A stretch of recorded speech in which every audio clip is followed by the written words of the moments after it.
maraming turista dito guys sa Devonport, Auckland. Ito yung Devonport. Makikita nyo maraming mga Chinese, Japanese na tourist kasi itong lugar na to, ito yung parang bungad na port ng Auckland papuntang Waikiki, papuntang another island. So ayun, ngayon ito may makikita kang tao na parang malaki yung problema yan. Tanungin natin kung anong problema. Eh sir, may problema ka?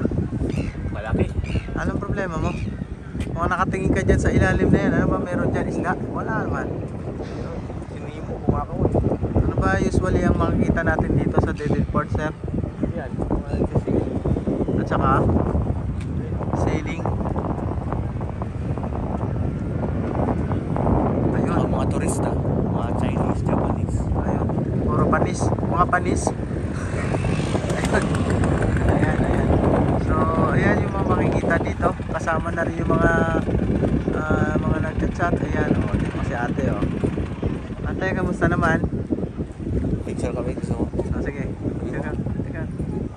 Hello. Morning. Morning. Ayan, pabati-bati lang to eh, kasi ano talaga to eh, friendly. Friendly sa kaso sa babae lang friendly yan. Sa babae lang friendly. Ano ka ba? Gaga. Ano ba yan?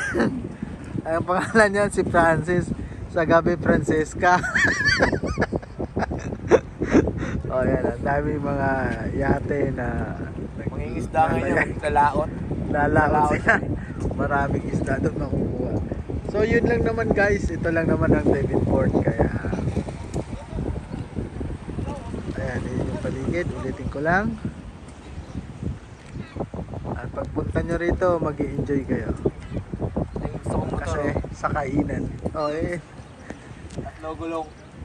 tatlo daw gulong yung motor gusto niya. Ito, marami sa Pinas dyan. O sige, magbabay ka na sa iyong subscribers. Bye-bye.